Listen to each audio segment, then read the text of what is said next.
everybody, it's Brad. Today we're going to learn how to digitize from a backdrop in Designer's Gallery Creator, we're going to learn about how the point-to-point drawing tool works. We're going to learn about the difference between a cusp, a line, and a curve, as well as some basic digitizing knowledge I'm going to lay on you here. Okay, so I opened up my program, and as you see, I have a hoop selected. It's the 5x7 hoop. If you want to pick your hoop before you start working, it's this icon here. It looks like a little folder, and you pick whichever hoop you want. So I'm just going to leave the 5x7 up, and we're going to hit the Create button, which is this one. Click on that. As you can see, I have it set to be in level 3 at the moment. Because I'm doing this class for people that have all the levels of the software, I'm going to actually go in and set this to level 1. You can't do that. I can do that because I have educator version of this program. So we're going to do this, everything for this particular class video in level 1, but it's the same for whatever level that you have of this program. Alright, so if you look on the left hand side of the screen, one of the icons says image ... This is where you go to get a backdrop image, and a backdrop image is an image that you leave in place on the screen, which you can then go and trace to create an embroidery design. And we're going to start with a relatively simple image. Just click on image here. I'm going to do the Batman logo first. Okay, the Batman logo is a good one for learning the difference between a cusp and a curve because it has a lot of cusps. So I keep saying this word cusp. What is that? Well, I'm going to show you. If we go in and use our draw with points button here in our drawing tools section, and we begin clicking somewhere, I'll just start right here. So we're going to trace the inner part of the Batman logo. As long as I am left clicking somewhere on a curve, we can actually see the software automatically curve my line for me, although I didn't do a very good job of it right there. As long as I touch the outside edge of the curve, it's going to automatically make my curve for me. But then when I get to this hard point, watch what happens. We click here and everything's groovy, and then we click here and it starts to get weird. Let me zoom in on this a bit so that you can see the weirdness for yourself.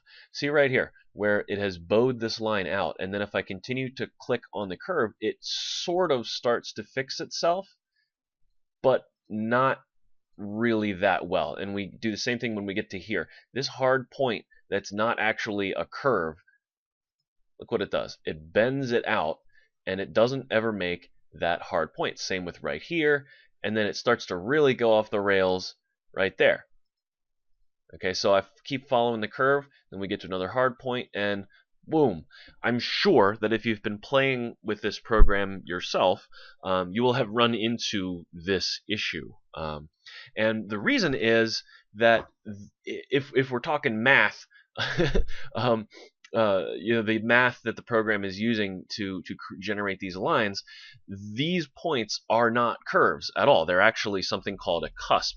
And I wanted to find a simple, brief explanation of what a cusp is. So I looked it up on the internet, and yeah, we've got this whole big explanation using math and everything of what a cusp is. But essentially, this graphic kind of explains it. So we've got curve, curve, curve, curve, curve, curve. This is the cusp.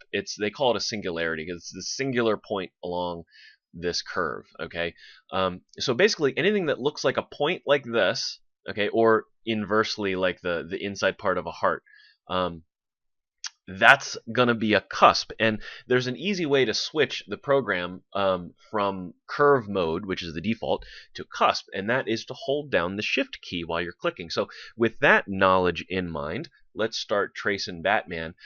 This time I'm gonna make sure that I use the cusp, which is the shift key, when I get to a point that needs to be a cusp.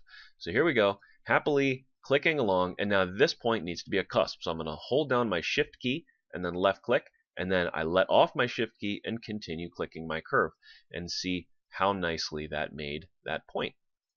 Okay, now I actually kind of misclicked here, so it's bowed out a little bit. So if I hit the backspace key, I can go back and try again. I'm not the best with a mouse, but anyway, you get the idea. So we climb back up to here, and we can actually go straight from there to there and hold down the shift key again. And then this is also a cusp, so I'm going to continue to hold down the shift key, shift key, shift key, let off the shift key, and allow the curve to come back. Okay, so you can see that we're coming up on another cusp. So hold down the shift key, and then I let off it, and it allows my curve to kind of change direction, sort of, if you see what I mean by that. All right, so we're going to move a little farther along. I just use the arrow key on my keyboard to pan, meaning move where I'm looking on the design. Here I'm doing it again. Arrow key down twice brought me down so I could see this. And here's another cusp. Hold down the shift key, left click to make the cusp. Lovely. Okay, so I'm tracing this image. Here we have another one. Hold down the shift key. We have another one. Hold down the shift key. So as you can see, this makes making these points not a problem anymore. So you know, that is pretty convenient that it's easy to switch it back and forth. And then we get around to here. Okay, and so I want this to be a closed shape. So this is my first point. This is the last point that I've clicked so far, and I want them to be right on top of each other. This icon here, close open outline. If I left click on that, it'll actually close that last click for me, so that this is a completely closed in outline. And we've got a nice little Batman logo here, so that's nice. We've got this here. Let me zoom out a little bit so we can see the whole thing. So there's our outline for Batman, and if we look in our object tree here, I'll hit the plus sign, we can see that our backdrop is the first thing, and then we have this line which we just drew in. Now this isn't stitches yet, it's just a line, but this is something that we can apply stitches to. So if I want this to be, say, a satin stitch border satin outline, I can just click on that, and look, it puts a really, really nice satin stitch all the way around it. As long as your lines are drawn correctly, meaning you use a cusp when you're supposed to have a cusp, and you use a curve when you're supposed to have a curve, then when you create a satin border with this icon, it should, most of the time anyway, look pretty good when you're done. It's when you don't understand the difference between creating a cusp and a curve, and you end up with wonky points that your satin outlines tend to not look so good. So that's just a tip for you there. But we can do other stuff with this. We can make this any of the different types of stitches that we have available to us. So I could have this be a filled in area. If I click on the fill icon, this will just put a big fill where the logo is, right? So we've got this nice filled in Batman logo, and you know, we could sew that out. We could even make this an applique if we wanted to. We could just click on the applique button, and there we see that it's created an applique design for this. We could change it from an E-stitch to a satin stitch if we wanted to, and then we could even go in and preview what it's going to look like by changing the color of the applique position color in here. If we go in and select this, and we tell it that we want to have the fabric preview, we see that it previews what it would look like to have fabric in this applique, and we can choose that color by changing this from applique position to another color, right? So we can actually preview what it's going to look like with whatever kind of fabric we want, so that's fun. But the point of this was how to digitize this from a backdrop, and as you see, just that simple thing of knowing that you hit the shift key to create a cusp will make a big difference in your tracing. Now I did say cusp, curve, and line at the beginning because there is another mode of drawing called line drawing mode, and there's not really a hugely good reason for ever using the line unless you're creating a geometric shape that has no curves in it whatsoever. No curves, no cusps, no nothing. And the way you would do that is you would hold down the control key instead of the shift key when you're doing your point to point. So what would that look like? Well, it wouldn't look very good on Batman because this whole design is made of curves. Like this whole thing is a curve and it's with cusps. Okay, there's no straight lines in here. So what would it look like though if we did it with straight lines? In a lot of programs, I actually have people just use a straight line to draw this kind of thing. Well, what you would do is what it would do is I'm holding down my control key now. See how it's putting straight lines? So I actually have to click much closer together to simulate the curvature. Now I don't have any kind of issue that comes from having cusps, because there's no curve to get messed up. But I'm also creating my design out of straight lines, and to an extent that's okay with embroidery, because embroidery is just stitches, and stitches are straight lines. So you're not going to ever have a real perfect curve in embroidery. But oops, I didn't mean to click there. I just wanted to end the shape here. But this outline, I'm not going to go and do the whole thing. You can see the curve is just, it just looks more square. On a smaller design, it's not a big deal. But on the larger the design, the more you can see the curve.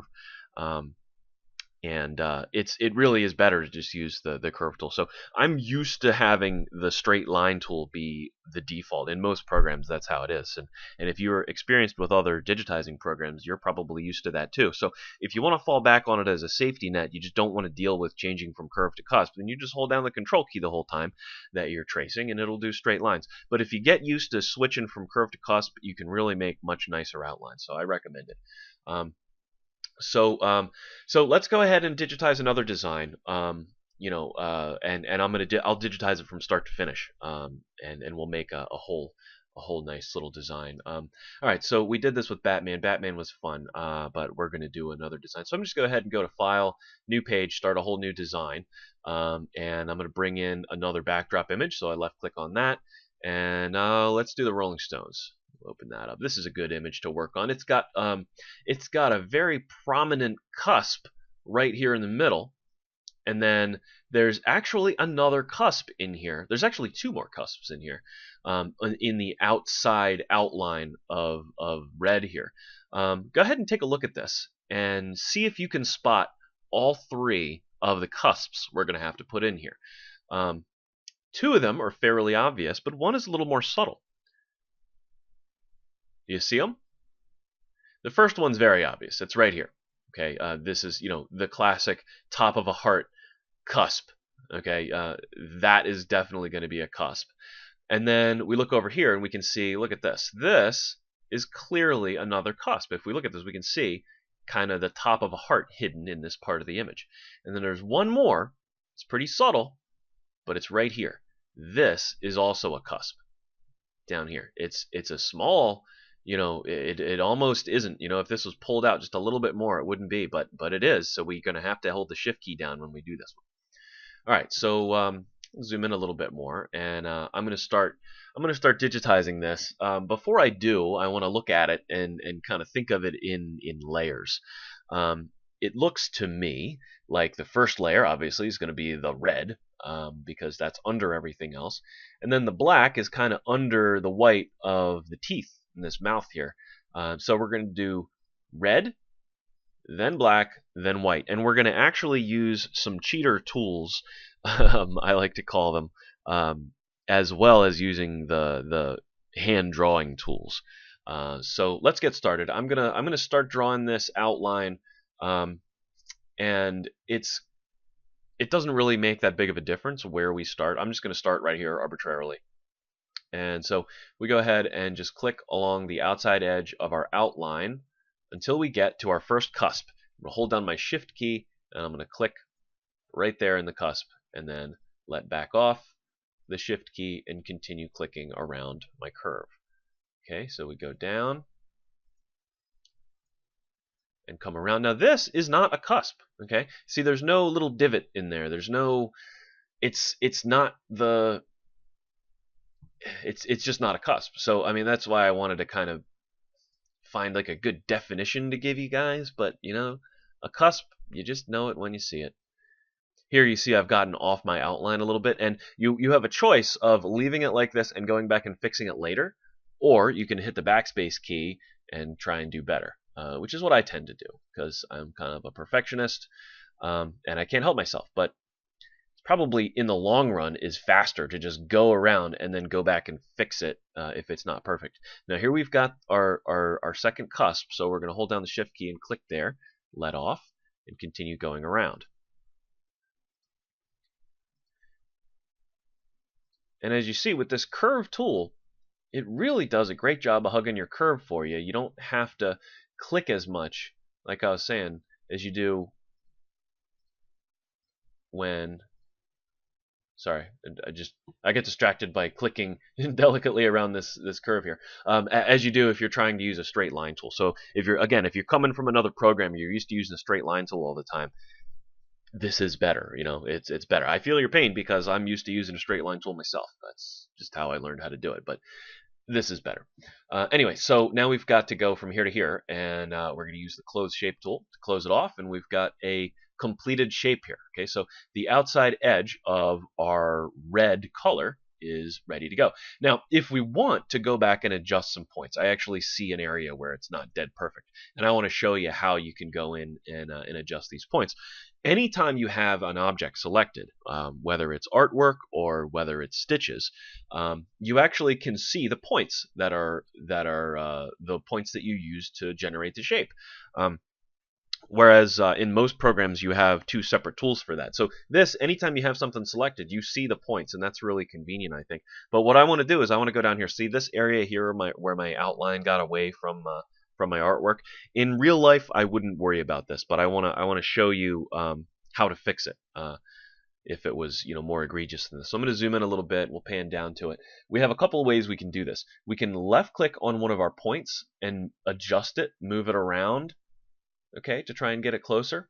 We can grab these little handles. See these little handles that show up? See how that's adjusting the edge of my line? Okay, so that's one way to do it. Or we can even just grab our line, and look, I'm able to grab my line itself and move it until I have it the way that I want it.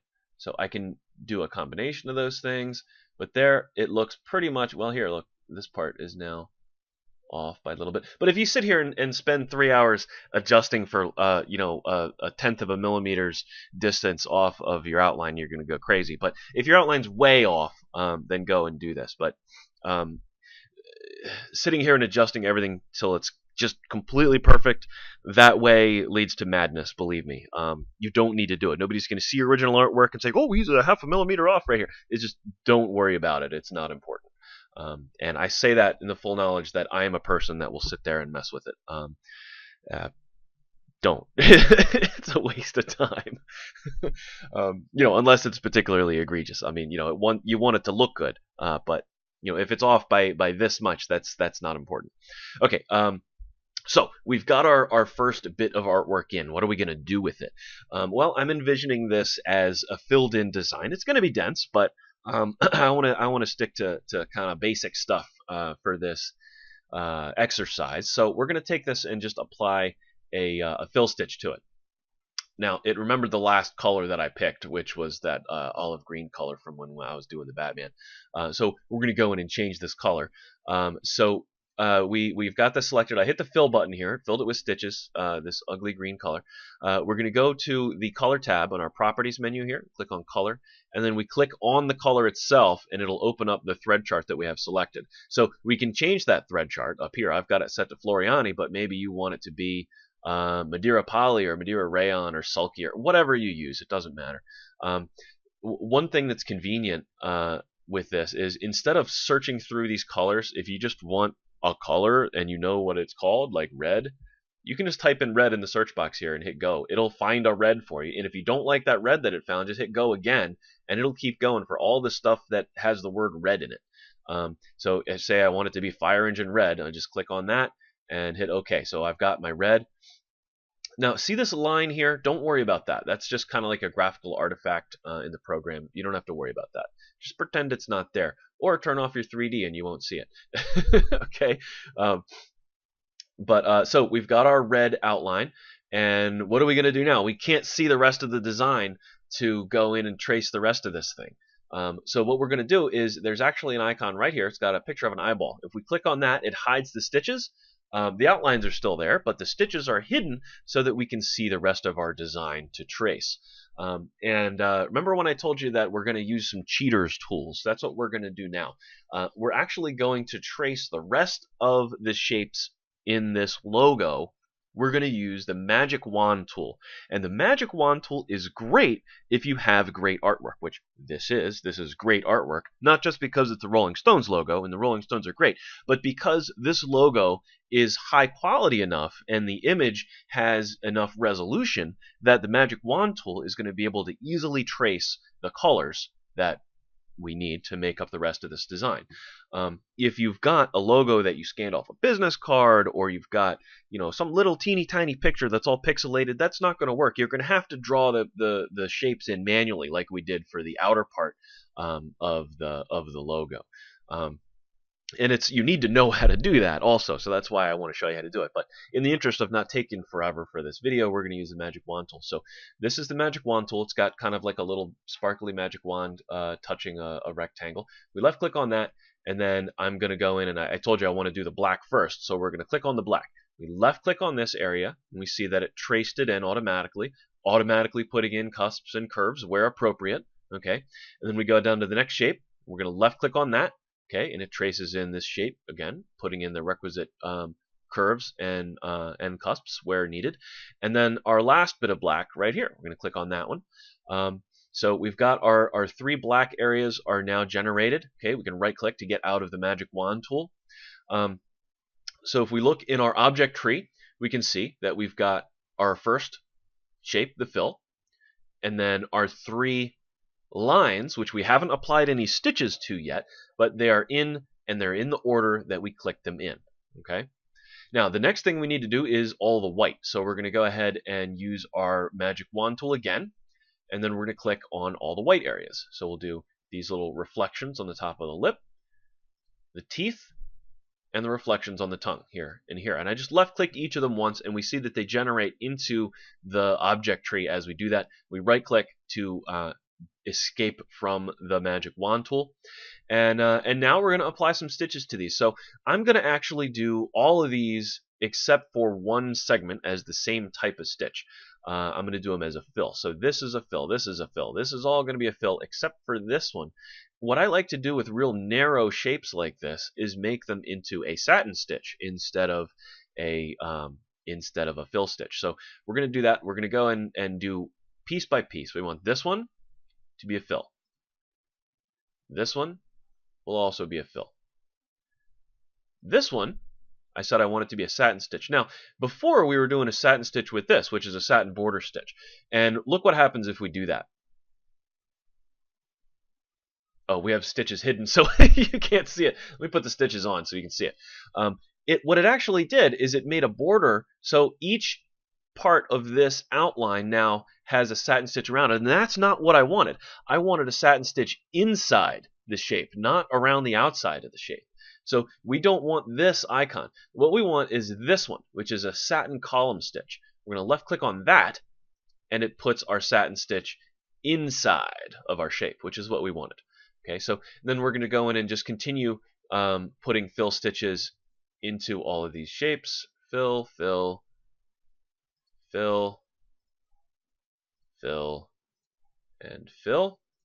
And there is our nice pretty shape. Okay, now you see these big angry red lines everywhere. What that is it's jump stitches. Okay, it's a stitch that's going like our entry and our exit point. Like this, the machine sews, from here. We'll just look at the whites. It starts wherever and it stops here, and then it has to travel to here, and then this design sews out, and then it jumps to here. If you have a machine that cuts jump stitches automatically, it's going to cut those. If you don't, there's going to be jump stitches there. And we didn't do any editing of our entry or exit points to optimize the start and the stop points of our shapes. We're not going to worry about that right now because this video is more focused on just getting the shapes onto the design field. But we will get more in depth into how to digitize really well and professionally, and not minimize the jump stitches and maximize efficiency. All that good stuff, we will get to that. But for now, we're just going to worry about getting shapes on the page here. And speaking of shapes on the page, hey, this looks pretty good. We've made a recognizable digitized Rolling Stones logo that we could sew out, and it would look nice. We could sew it out on a shirt, and people would be like, "Hey, look at that guy. He's got a Rolling Stones logo on his shirt," because it looks good. It's a simple logo. It's easy to do, and we could sew this out. Now, there are some things that we could do to make this sew out a little bit better. For one thing, this is a very dense design. It's fill on top of fill, and that is heavy.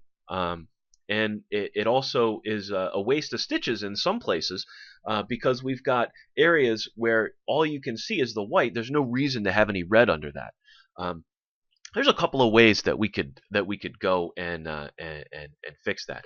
And the way that I like to do it is, some people will have you take the actual shape and cut, make a copy and paste each one of these shapes onto itself, and then use that as the holes. But what you get with that is you're going to end up with outlines. Not outlines. You're going to end up with gaps around your design. So what I like to do is actually draw the holes in myself, using the draw with points tool. So what do I mean by that? So what we do is we get our design pretty much done, and then we go in and we get our line tool, and we can see where the holes need to be. We need a hole here, here, here, here, here, and here, right? So what we do is we draw, but we don't do all the way to the outside, because you want there to be some amount of overlap, okay? If there's not overlap, then your design is going to sew out and have gaps. And I'm sure you've seen gaps in embroidered objects before, and depending on how stretchy your fabric is and how good your stabilization is, it'll be more or less apparent. But if you give yourself a nice padding in your holes, like I'm adding in here, see, I'm just drawing these in manually, and I could wand them in. I could just wand them in and then combine it with the red outline, but again, that's going to give you gaps if you do it that way. So it's better to draw these in yourself. So now look at this area. This whole area we could actually get away with drawing a hole inside of like this. See how I did that? I just kind of combined the white and the black like that. Okay, and then I'm also going to do it. I'm not going to worry about here or here. These are too narrow, right? This shape and this and this part is just too narrow to worry about. But we're going to go ahead and do these parts. Okay, close that up, and one more.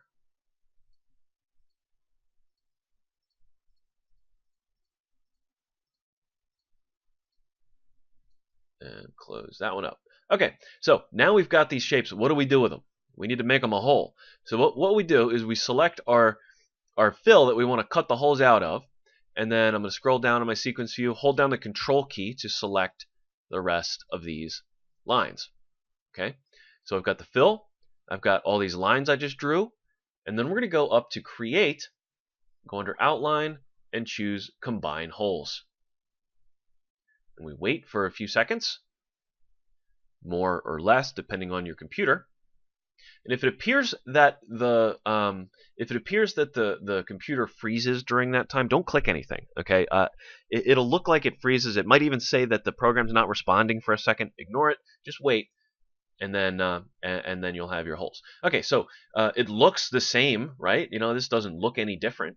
But if we take our fill and pull it out, you can see that it's got the holes in it. So that saves us some stitches. But even more importantly than that, it makes our design less dense. So yeah, that's how you can go in and add a hole. And that's digitizing from a backdrop in a nutshell. I mean, there's a lot of other things we could do. Like I said, optimizing the entry and exit points. I'm not going to get into that in this video, but rest assured, we will talk about it. I hope you enjoyed this video, and I recommend that you do some practice. Just go to Google and Google search the word logo. Corporate logos are excellent to learn to digitize on because you can find them in plentiful supply. and you can most of them are easy to digitize. So logos for bands, some of them are crazy. This one, it turns out, is really good. But corporate logos, there's tons of them out there. They're good practice to digitize, and if you're going to end up digitizing for other people, that's going to be the kind of thing that you're probably going to have to learn to digitize. So it's good practice.